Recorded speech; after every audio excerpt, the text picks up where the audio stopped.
뭐라고? 나라 크기가 축구장만한 나라가 있다고? 세금이 아예 없는 나라도 있어? 여러분, 9,800만 원에 하루 동안 통째로 빌릴 수 있는 나라도 있습니다. 왕자가 하루 동안 거리 이름도 바꿔주고 화폐도 임시로 만들어준다고 해요. 돈만 있음 하루 환상적으로 보낼 수 있을 것 같네요. 또한 워낙 작은 데다가 해발 고도도 1.5m밖에 안 돼서 몇 년 뒤 나라가 물에 잠길까봐 3D로 나라를 복제하고 있는 섬도 있다네요.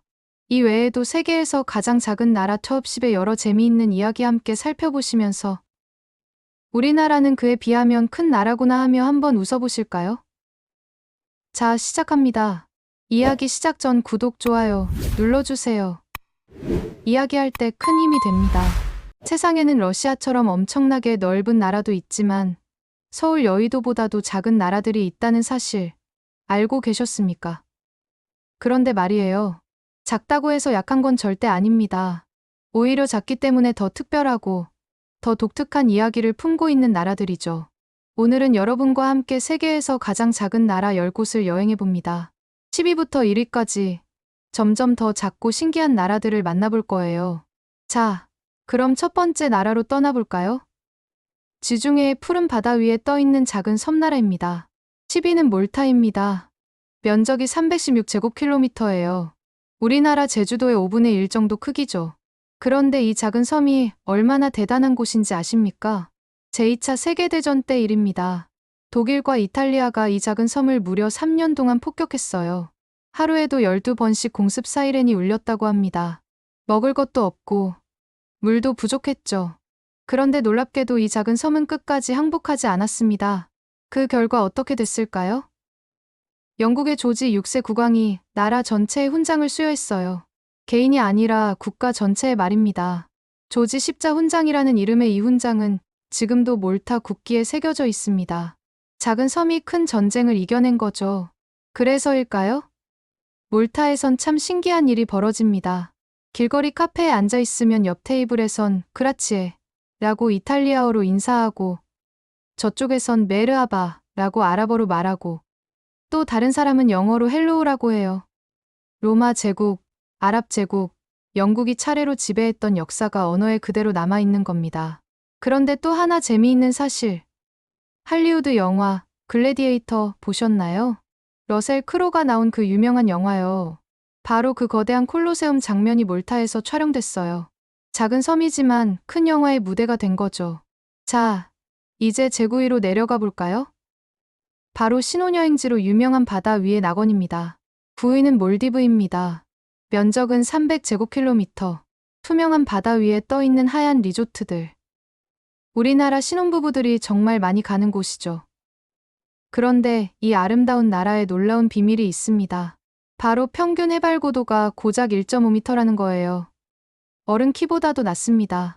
세계에서 가장 낮은 나라죠. 그래서 이 나라 대통령이 뭘 했는지 아십니까? 2009년에 강요회의를 바닷속에서 열었어요. 대통령과 장관들이 모두 잠수복을 입고 산호초 사이에서 회의를 한 겁니다. 초하루 의사소통하면서 말이죠. 전 세계 언론이 이 모습을 보도했습니다. 우리나라가 물에 잠기고 있어요. 지구온난화를 막아주세요. 라는 절박한 외침이었죠. 한편 몰디브에는 반전이 있어요. 몰디브는 이슬람 국가입니다. 이슬람에서는 술을 금지하잖아요. 그런데 어떻게 관광객들에게 리조트에서 술을 팔까요? 바로 특별한 시스템이 있습니다. 리조트가 있는 섬은 관광 특구로 지정돼서 술을 팔 수 있어요. 하지만 현지인들이 사는 섬에서는 절대 안 됩니다. 섬마다 규칙이 다른 거죠. 종교와 관광을 동시에 지키는 지혜로운 방법입니다. 또 하나 놀라운 건 몰디브가 세계 최초로 플라스틱 빨대를 전면 금지한 나라라는 겁니다. 바다가 생명이니까요. 코코넛 껍질로 만든 컵, 야자수 잎으로 만든 접시를 사용해요. 작은 나라가 환경을 지키는 큰 실천을 보여주는 겁니다. 자, 이제 제8위로 내려가 볼까요? 카리브해의 푸른 바다 위, 두 개의 섬이 나란히 있는 특별한 나라입니다. 8위는 세인트 키츠 네비스라는 나라입니다. 면적은 261제곱킬로미터. 이름에서 알 수 있듯이 두 개의 섬으로 이루어진 나라예요. 세인트 키츠 섬과 네비스 섬이죠. 사람들은 이 나라를 결혼한 부부 같다고 말합니다. 왜냐고요? 세인트 키츠는 좀 활발하고 시끌벅적해요. 수도도 있고 공항도 있죠. 반면 네비스는 조용하고 차분합니다. 그런데 재미있는 건 1998년에 네비스 섬에서 주민투표를 했어요. 우리 독립할까요? 하고요. 마치 부부 중 한 명이 우리 이혼할까? 라고 물어본 거죠. 결과는 독립 찬성이 62% 나왔는데 법으로 정한 3분의 2 기준인 66.7%에 살짝 못 미쳐서 독립은 안 됐습니다. 아슬아슬하게 부부로 남은 거죠. 그런데 이 작은 나라가 세계 최초로 한 일이 있어요. 바로 투자 시민권 제도입니다. 일정 금액을 투자하면 여권을 준다는 거죠. 1984년에 시작했는데 지금은 많은 나라들이 따라하고 있습니다. 작은 섬나라가 만든 아이디어가 전 세계로 퍼진 겁니다. 자, 이제 태평양 쪽으로 가볼까요? 칠리나라는 우리에게 익숙한 단어와 관련이 있습니다. 칠리는 마셜 제도입니다. 면적은 181제곱킬로미터. 태평양 한가운데 떠있는 작은 섬나라입니다. 그런데 이 나라에는 비키니 아톨이라는 관광지가 있습니다. 네, 우리가 아는 수영복의 그 비키니가 맞습니다. 비키니 아톨이라는 섬이 이곳에 있어요. 1946년 프랑스 디자이너가 새로운 수영복을 만들었는데 너무 파격적이어서 이름을 뭐라고 지을까 고민했대요. 마침 그때 마셜 제도 비키니 아톨에서 미국이 핵실험을 했다는 뉴스가 TV에 나왔죠. 핵폭탄만큼 충격적이다 해서 비키니라는 이름을 붙인 겁니다. 수영복 이름의 비밀이 여기 있었던 거예요. 그런데 이야기는 여기서 슬퍼집니다. 1946년부터 1958년까지 미국이 이곳에서 무려 67번의 핵실험을 했어요.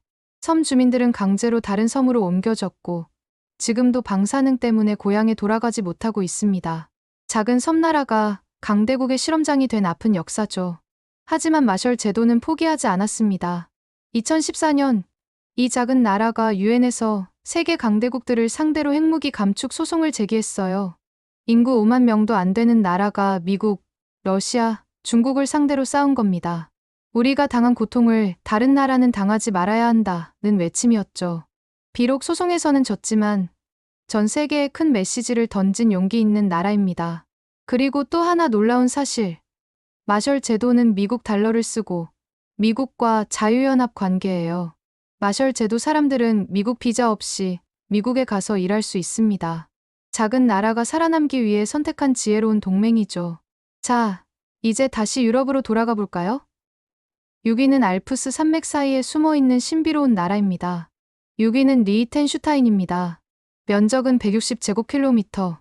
스위스와 오스트리아 사이에 쏙 끼어있는 작은 나라예요. 그런데 이 나라가 얼마나 부자인지 아십니까? 유럽에서 손꼽히는 부자 국가입니다.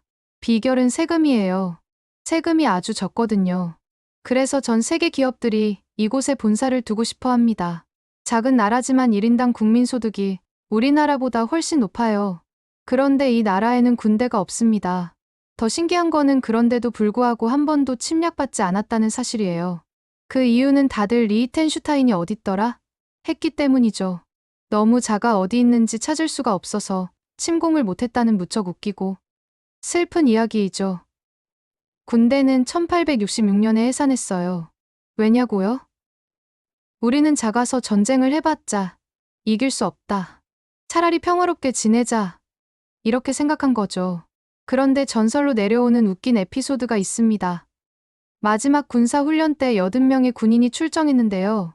돌아올 때는 81명이 돌아왔대요. 어떻게 된 걸까요? 훈련지에서 만난 외국 친구가 나도 리히텐슈타인 가보고 싶어 라고 해서 같이 데려왔다는 거예요. 전쟁보다 친구를 만들어 오는 군대. 참 멋지지 않습니까? 또 하나 놀라운 사실. 이 나라는 하루 동안 나라 전체를 빌릴 수 있어요. 우리나라 돈 9,800만 원만 내면요. 왕자가 환영 연설도 해주고 거리 이름도 바꿔주고 화폐도 임시로 만들어준답니다. 세상에서 유일하게 나라를 통째로 빌릴 수 있는 곳이죠. 그리고 리히텐슈타인 왕자는 국민들에게 직접 손편지를 쓴다고 해요. 컴퓨터로 찍어낸 공문서가 아니라 진짜 손으로 쓴 편지요. 이번 정책에 대해 어떻게 생각하십니까? 이렇게 물어본대요. 왕으로부터 매번 손편지를 받는 나라, 정말 낭만적이죠? 자, 이제 이탈리아로 가볼까요?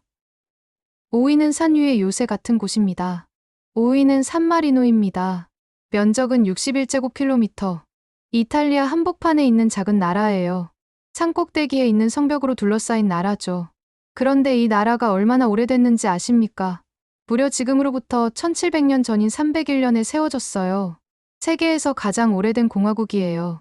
어떻게 이렇게 오래 버틸 수 있었을까요? 비결은 산입니다. 높은 산 위에 성을 쌓고 살았거든요. 전쟁이 나도 우린 산 위에서 조용히 살게요 하면서 버텼죠. 올라오기도 힘들고 정복해봤자 별 이득도 없으니까 다들 그냥 지나쳤어요. 그런데 나폴레옹 이야기가 정말 재미있습니다. 1800년대 초 나폴레옹이 유럽을 정복하면서 이탈리아를 지나갔어요. 당연히 산마리노도 점령하려고 했겠죠. 그런데 나폴레옹이 이 작은 나라를 보더니 이렇게 말했답니다. 이 나라는 자유의 모범이다. 건드리지 마라. 심지어 나폴레옹이 산마리노에게 영토를 더 주겠다고 제안했어요. 그런데 산마리노가 뭐라고 했을까요? 필요 없습니다. 우리는 지금 크기로 충분합니다. 이렇게 거절했다는 거예요. 세계 역사상 늘 끊임없이 발생했던 영토 전쟁 속에서 오히려 영토를 거절한 유일한 나라일 겁니다. 욕심 없이 자꾸 평화롭게 사는 게 더 중요했던 거죠. 또 하나 신기한 건 산마리노는 2명의 대통령이 있어요. 로마공 화정 시절부터 이어져 온 전통이에요. 그것도 6개월마다 바뀝니다. 권력을 독점하지 않기 위해서래요. 1700년 전부터 이런 민주주의를 실천해온 나라. 정말 대단하지 않습니까? 그리고 우표 수집하시는 분들은 산마리노 우표를 정말 좋아하세요. 디자인이 아름답고 종류가 많거든요. 작은 나라가 우표 판매로도 꽤 많은 수입을 올린답니다. 자, 이제 다시 태평양으로 가볼까요? 4위는 인터넷 세상에서는 거인인 나라입니다. 바로 그 4위는 투발루입니다. 면적은 26제곱킬로미터. 서울 여의도보다 작아요. 남태평양에 떠있는 9개의 작은 섬으로 이루어진 나라죠. 인구는 10,000명도 안 됩니다. 그런데 이 작은 나라가 인터넷 세상에서는 엄청난 부자예요. 이유가 뭘까요? 바로 TV 때문입니다. 여러분, 유튜브 보실 때 주소창 보신 적 있으세요? 유튜브.com 이렇게 나오잖아요. 그런데 어떤 방송 사이트들은 주소 끝에 T가 붙어요. 바로 이게 투발루의 국가 코드입니다. 1998년 투발루 정부가 기막힌 아이디어를 냈어요. 우리 국가 투발루 할 때 T가 TV 방송의 T랑 똑같네? 이거 팔자 해서 인터넷 회사에 사용권을 팔았는데 매년 수백만 달러씩 받는다고 합니다. 작은 섬나라가 인터넷 주소로 돈을 버는 거죠. 전 세계 유튜버들이 투발루 덕분에 방송하는 셈이에요. 그런데 슬픈 이야기도 있습니다. 투발루는 해발 고도가 정말 낮아요. 가장 높은 곳이 고작 5m예요. 지구온난화로 해수면이 올라가면 나라 전체가 물에 잠길 수 있습니다. 실제로 해변이 점점 사라지고 있대요. 40년 뒤에는 나라 전체가 바닷속으로 가라앉는다고 합니다. 그래서 투발루가 놀라운 프로젝트를 시작했습니다. 바로 디지털 투발루예요. 나라 전체를 3D로 스캔해서 컴퓨터에 저장하는 거죠. 집도, 거리도, 나무도, 심지어 사람들 얼굴까지요. 언젠가 현실의 투발루가 바다에 잠겨도 인터넷 속에는 영원히 남는 겁니다. 미래에는 가상현실로 투발루를 방문할 수 있을지도 몰라요. 상상하면 재미있지 않나요? 그래서 호주와 긴밀한 관계를 유지하며 호주에서는 2023년부터 투발루 국민에게 호주 특별 비자 기후 난민 비자를 매년 280명에게 추첨제로 발급하고 있습니다. 이 비자를 받은 투발루인은 호주 영주권과 복지 혜택을 동일하게 누릴 수 있습니다. 2024년 특별 비자 추첨에 투발루 인구의 약 38에서 40%가 신청할 정도로 관심이 높습니다. 이제 3위 나라로 가볼까요? 이번엔 슬픈 역사를 가진 섬입니다. 3위는 나우루라는 나라입니다. 면적은 21제곱킬로미터. 태평양에 떠있는 작은 섬나라예요. 여의도보다 조금 큰 정도죠. 그런데 이 작은 나라에 놀라운 역사가 숨어 있습니다. 1960년대 나우루는 세계에서 가장 부자인 나라였어요. 1인당 국민소득이 당시 미국보다도 높았습니다. 어떻게 그럴 수 있었을까요? 바로 새똥 덕분이었어요. 새똥이라고 하시겠지만 진짜입니다. 수천 년 동안 바다새들이 이 섬에 똥을 싸서 쌓였는데 그게 인산염이라는 비료가 됐어요. 전 세계에서 이 비료를 사려고 난리였죠. 나우루 사람들은 일하지 않아도 돈이 굴러들어왔습니다. 집마다 고급 자동차가 두세 대씩 있었고 해외여행도 맘대로 다녔어요. 그런데 문제가 생겼습니다. 인산염을 너무 많이 캐낸 거예요. 섬의 60%가 황폐해졌습니다. 나무도 없고 땅도 파인 채로요. 그리고 1990년대 인산염이 다 떨어졌어요. 갑자기 수입이 끊긴 겁니다. 더 안타까운 건 국민들이 일하는 습관을 잃어버렸다는 거예요. 너무 오랫동안 편하게 살았거든요. 그래서 지금은 세계에서 비만율이 가장 높은 나라 중 하나가 됐습니다. 일도 안 하고 패스트푸드만 먹으니까요. 하지만 나우루는 포기하지 않았습니다. 지금은 태양광 발전소를 만들고 낚시 관광을 시작하고 옛날 광산을 관광지로 바꾸려고 노력하고 있어요. 우리가 실패를 통해 배운 교훈을 세계에 알리자. 이렇게 다시 일어서려고 하는 거죠. 그리고 재미있는 사실 하나. 나우루는 세계에서 유일하게 신호등이 없는 나라예요. 나라 전체 도로를 한 바퀴 도는데 30분도 안 걸리거든요. 차가 별로 없어서 신호등이 필요 없는 거죠. 귀엽지 않나요? 작지만 단순하고 평화로운 삶이 있는 곳입니다. 그리고 한 가지 재미있는 점은 나우루는 공항을 가진 세계에서 가장 작은 나라라는 점이에요. 자, 이제 드디어 2위입니다. 유럽의 화려한 작은 나라로 가볼까요? 2위는 모나코입니다. 면적은 2제곱킬로미터, 여의도보다도 작습니다. 그런데 이곳은 전 세계 부자들이 가장 살고 싶어하는 나라예요. 거리에는 페라리, 람보르기니가 줄지어 있고 항구에는 수십억짜리 요트들이 떠 있습니다. 왜 부자들이 이렇게 모일까요? 바로 세금이 0원이기 때문이에요. 모나코는 소득세가 없어요. 돈을 많이 벌어도 세금을 안 내는 거죠. 그래서 전 세계 갑부들이 여기로 이사를 옵니다. 작은 나라지만 백만장자가 3만 명 중에 10,000명이 넘는다고 해요. 그런데 모나코의 진짜 로맨틱한 이야기를 아십니까? 바로 그레이스 켈리 왕비예요. 1950년대 할리우드 최고의 미녀 배우였죠. 히치콕 감독 영화의 주연으로 나왔고 아카데미상도 받았어요. 그런데 이 여배우가 모나코 왕자를 만나 사랑에 빠진 겁니다. 1956년 그레이스 켈리는 영화를 그만두고 모나코로 와서 왕비가 됐어요. 전 세계가 이 결혼식을 지켜봤습니다. 마치 신데렐라 이야기 같았죠. 그런데 슬픈 일이 있었어요. 1982년 왕비가 자동차 사고로 세상을 떠났습니다. 52세의 나이였죠. 지금도 모나코 사람들은 그레이스 켈리 왕비를 그리워한답니다. 또 하나 신기한 게 있어요. 모나코는 땅이 없어서 바다를 메워서 땅을 만듭니다. 폰트비에유라는 지역은 1070년대에 바다를 메워서 만든 거예요. 지금도 바다 쪽으로 계속 땅을 넓히고 있습니다. 작은 나라가 살아남기 위한 지혜죠. 그리고 F1 자동차 경주 좋아하시는 분들은 아실 거예요. 모나코 그랑프리. 좁은 거리를 시속 300km로 달리는 경기죠. 1년에 한 번 이 경기가 열리면 전 세계 사람들이 몰려옵니다. 작은 나라가 세계적인 이벤트를 여는 거예요. 자, 이제 드디어 제1위입니다. 세상에서 가장 작은 나라, 과연 어디일까요? 1위 바로 바티칸 시국입니다. 면적은 0.44제곱킬로미터. 축구장보다 조금 큰 정도예요. 인구는 800명 정도입니다. 그런데 이 작은 나라의 영향력은 정말 어마어마합니다. 전 세계 13억 가톨릭 신자들의 중심이거든요. 바티칸은 이탈리아, 로마 한복판에 있어요. 나라 안에 또 나라가 있는 거죠. 성베드로 성당을 중심으로 한 작은 도시 국가입니다. 1500년 이상의 역사를 가진 곳이죠. 여기서 신기한 이야기 하나. 바티칸을 지키는 경비대가 있는데요. 스위스 근위대라고 해요. 왜 스위스 사람들이 이탈리아에 있는 바티칸을 지킬까요? 500년 전 이야기입니다. 1527년 로마가 공격받았을 때 스위스 용병 157명이 교황을 지키다가 그 자리에서 모두 전사했어요. 그 충성심에 감동한 교황이 그때부터 스위스 사람들만 경비대로 쓰기로 한 겁니다. 지금도 그 전통이 이어지고 있어요. 그런데 이 경비대의 옷을 보시면 깜짝 놀라실 거예요. 빨강, 노랑, 파랑의 화려한 옷에 투구를 쓰고 창을 들고 있어요. 마치 중세시대 사람 같죠? 그런데 이게 다가 아닙니다. 겉으로는 창을 들고 있지만 실제로는 최신 무기로 무장하고 특수부대 훈련을 받은 정예 요원들이에요. 또 하나 재미있는 사실. 바티칸은 세계에서 유일하게 ATM 기계에서 라틴어를 선택할 수 있는 나라예요. 라틴어요. 2000년 전 언어를 지금도 공식 언어로 쓰는 겁니다.